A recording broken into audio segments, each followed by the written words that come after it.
నమస్కారం కృష్ణారావు గారు. నమస్కారం. ఆవిఆర్ టాక్స్కి పునఃస్వాగతం. ఈరోజు మనం అంతర్జాతీయంగా గత కొద్ది రోజులుగా ఈ జెఫ్రీ ఎప్స్టీన్ కేసు, ట్రంప్ సంబంధాల మీద గత పరిణామాలు చాలా ఇదిగా ఉన్నాయి. అసలు ఈ ఈ జెఫ్రీ ఎప్స్టీన్ 2019లో మైనర్లను లైంగికంగా వేధించిన కేసులో అరెస్ట్ అయ్యాడు. తర్వాత అతను జైల్లో మరణించాడు. సో అతని మరణాల గురించి అనేకమైనటువంటి అనుమానాలు అయితే ఉన్నాయి. సో దీనికి ఏంటంటే ట్రంప్ గవర్నమెంట్ వాళ్ళు ఏం చెప్పారంటే ఈ ఫైల్ విడుదలపై వాళ్ళు ఈ విడుదల చేస్తామని చెప్పారు. విచారణ ఏం జరిగింది, కానీ ఇప్పటి వరకు విడుదలైన సమాచారం ఏమీ లేదు. సో అయితే ఇది క్లయింట్ లిస్ట్లో లేదు, ఇదేదంతా అని చెప్పారు. బట్ ఒకటి ఏంటంటే ఈ జెఫ్రీ ఎప్స్టీన్కి ట్రంప్కి మధ్య ఉండేటువంటి సత్సంబంధాలకు మటుకు చాలా మటుకు వెలుగులో వచ్చాయి. సో వీళ్ళిద్దరూ పామ్ బీచ్ అట్లాగే న్యూయార్క్లో కనీసం ఒక 7-8 సార్లు ఒకే జెట్లో ప్రయాణించినటువంటి ప్రూఫ్స్ అయితే ఉన్నాయి. అట్లాగే వాడు 2002లో కూడా ఈజ్ ఎ వెరీ టెరిఫిక్, మామూలు ట్రంప్ మాట్లాడేదని ఈజ్ ఎ వెరీ టెరిఫిక్గా ఇవన్నీ అని చెప్పుకుంటూ వచ్చారు. సో ఇది ఎలక్షన్స్కి ముందరే ఉంది. తర్వాత బట్ ఈ మగ మద్దతుదారులో చాలా మటుకు ఈ ఫైళ్లను బయటికి పెట్టకపోవడం చాలా అసంతృప్తి అయితే వ్యక్తం చేస్తున్నారు. సో రిపబ్లికన్ పార్టీలో కూడా కొంతమంది దీని మీద విభేదాలు అయితే వచ్చిన ఉన్నాయి. మరి ఈ మెయిన్గా ముఖ్యంగా ఏంటంటే ఈ మ్యాక్స్వెల్ విచారణలో ఎప్స్టీన్ సహచరాలు గిన్లెస్ మాక్వెల్ని విచారణకు పిలవాలని చెప్పేసి హౌస్ కమిటీ నిర్ణయించింది. మరి ఆమె వద్ద ఉండేటువంటి సమాచారం బట్టి కొంత వెలుగులోకి రావచ్చని అవకాశం ఉందని విశ్లేషకులు చెప్తున్నారు. అసలు దీని పూర్వపరాలు ఏమిటి, దీనివల్ల అసలు ట్రంప్ ఇన్వాల్వ్మెంట్ ఎంతవరకు ఉంది, మరి ఇది చాలా వెరీ ఇంపార్టెంట్ ఇష్యూ కాబట్టి దీని మీద చిన్న వివరణ. మీకు వాటర్ గేట్ గుర్తుండాలి. Watergate, Nixon. ఒకటి ఒక రకంగా ఏ డెమోక్రసీ అయినా ఒకే రకంగా ఉన్నా కానీ ఇండియా కానీ అమెరికా కానీ కొన్ని విషయాలు అమెరికన్ డెమోక్రసీ కొంత డిఫరెంట్గా ఉంది. అకౌంటబిలిటీ ఉంటున్నది లీడర్స్కు. నిక్సన్ చివరి దాకా తన ఇన్వాల్వ్మెంట్ ఏమీ లేదనుకుంటూ దాన్ని పక్కకు నెట్టేయడానికి ప్రయత్నం చేశాడు. ఎంత ప్రయత్నం చేసినా కానీ అది పోలేదు. ఫైనల్గా ఏంది ఇష్యూ, క్రైమ్ ఏంది, ట్యాపింగ్ చేశాడు. బేసిక్గా అపోజిషన్ను వైర్ ట్యాపింగ్ చేసి ఇన్ఫర్మేషన్ తెచ్చుకొని తనకు అనుకూలంగా మార్చుకున్నాడు. అది బేసిక్గా వాటర్ గేట్ థింగ్. బట్ ఫైనల్గా దానివల్ల ఏం చేయాల్సి వచ్చింది, ప్రెసిడెంట్ ఆఫ్ అమెరికా గారు రిజైన్ చేసి వెళ్ళిపోవాల్సి వచ్చింది. నేను అనుకోవటం ఈ మొత్తం సెకండ్ టర్మ్ ట్రంప్ ఉండకపోవచ్చు. ఈ ఎపిస్టీన్ ఫైల్స్తో గట్టిగా చుట్టేసుకుంటుంది.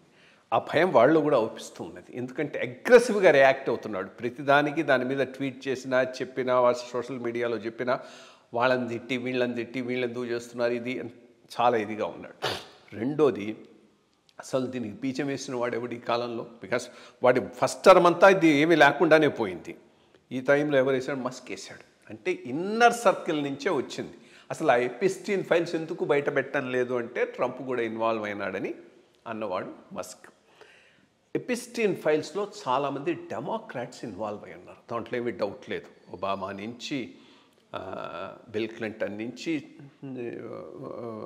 మైక్రోసాఫ్ట్ వాడి బిల్ గేట్స్ దాకా అందరికీ ఆ ఎపిస్టీన్ రిపబ్లికన్స్లో ఎక్కువ మంది ఇన్వాల్వ్ అయ్యలేరు. అందుకని మొదటి నుంచి వీళ్ళ కాన్ఫిడెన్స్ ఏంది, ఇది బయటకు వచ్చేస్తుంది. బట్ వీళ్ళలో ఎవడో ఒక్కడు ఇన్వాల్వ్ అయినాడంటే వాడు ట్రంప్ లాగా ఉన్నది. అండ్ సామాన్యమైన ఇన్వాల్వ్మెంట్ కాదు, డీప్ ఇన్వాల్వ్మెంట్. ఎందుకంటే వీడికి ఆ వీక్నెస్ ఉంది. వీక్నెస్ ఉండబట్టే లాస్ట్ టైం వీడు ఎలక్షన్కి వచ్చినప్పుడు కూడా పాండ్ స్టార్ ఒకటి నన్ను హీ హాస్ రేపెడ్ మీ అని చెప్పి ఇది పెట్టింది. అది చాలా పెద్ద కేసు అయింది. దానిని సైలెన్స్ చేసుకోవటం కోసంగా కొన్ని మిలియన్స్ ఆఫ్ డాలర్స్ దానికి ఇచ్చాడు. ఆర్ వీటి తరఫున వీడి థర్డ్ పార్టీ ఎవడో ఇచ్చేసి దాన్ని సైలెన్స్ చేసి అప్పుడు ఇదైనారు. బట్ ఇది అంత ఈజీగా సైలెన్స్ కాకపోవచ్చు. అసలు ఆ ఎపిస్టీన్ అనేవాడు సూసైడ్ కమిట్ చేసుకున్నాడా, ఆర్ ప్లాన్ మర్డర్ ఏమైనా జరిగిందా? Because all big people are involve with him in this sex trafficking or whatever were the offences that, including the duke of England, ఆ పేరేదో ఉంది, వాడు కూడా is also involved in it.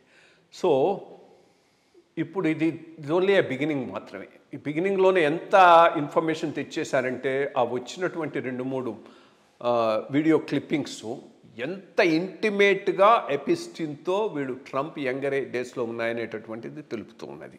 వాడి చెవులో వీడేదో చెప్పటం, వాడు నవ్వటం, వీడు నవ్వటం, చాలా ఇంటిమేట్ రిలేషన్షిప్ అయితే ఉన్నదనేది బయటికి వస్తూ ఉన్నది. 1 by 1 ఇవన్నీ బయటకు వస్తాయి. ఎందుకనంటే 2 things. మీడియా అక్కడ హైలీ ఇన్వెస్టిగేటివ్, దాంట్లో ఏమి డౌట్ లేదు. ఏదైనా ఉందంటే అప్పుడు వాటర్ గేట్ టైంలో కూడా అదే జరిగింది కదా, మొత్తం ఎక్కడో వచ్చారు. లాట్ ఆఫ్ లీకేజెస్ సోర్సెస్ ఉంటాయి, ఎవడో ఒకడు దీని గురించి చెప్తాడు. చెప్పి భయపడాల్సిన అవసరం లేదు. రెండోది అదొకటి కొంత, దట్స్ ఏ గుడ్ థింగ్. ఇప్పుడు వీడికి వచ్చిన మెజారిటీ మీద ఒక మేకపోతు గాంభీర్యం పెట్టి దీంట్లో నేనేం ఇన్వాల్వ్ కాదు అని అంటున్నాడు. రెండోది వీడికి ఉన్న పవర్స్లో దాన్ని ఎంత స్కటిల్ చేయాలో అంత స్కటిల్ చేయడానికి చూస్తాను. ఈవెన్ రిపబ్లికన్స్ కూడా ఈరోజు వీడు ఇంత స్ట్రాంగ్గా ఉన్నాడు కాబట్టి కొంతమంది మాట్లాడటం లే, బట్ వీడు వీక్ అయ్యే కొద్దీ వాళ్ళు కూడా నోరు తెరుస్తారు. నోరు తెరిచి వీడికి అగ్నెస్ట్గా మాట్లాడతారు. వాళ్ళ ఇంట్రెస్ట్ రిపబ్లికన్ పార్టీ కానీ డొనాల్డ్ ట్రంప్ కాదు. సో అటువంటి వాళ్ళందరూ they will also turn against him. So ఇది ఓన్లీ ఏ బిగినింగ్. వీడి సెకండ్ టర్మ్ మొదలు కావటంతో ఈ ప్రాబ్లం వచ్చింది.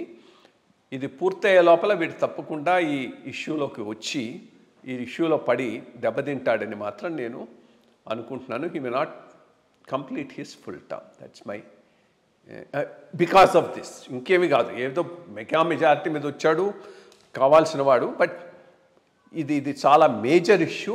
బ్రూయింగ్ అప్ అవుతున్నది స్లోగా, బట్ ఇది బ్లో అప్ అవుతుంది, ఆగిపోతుంది అర్థం. మరి చూడాలి, ఇలాంటి విషయాల వలన ప్రపంచానికి మేలు జరిగితే, అన్ని నిజాలు వెలువడితే ఒక ప్రపంచం మొత్తం అంతా కాస్త సమతౌల్యంలో ఉంటుంది. నమస్కారం.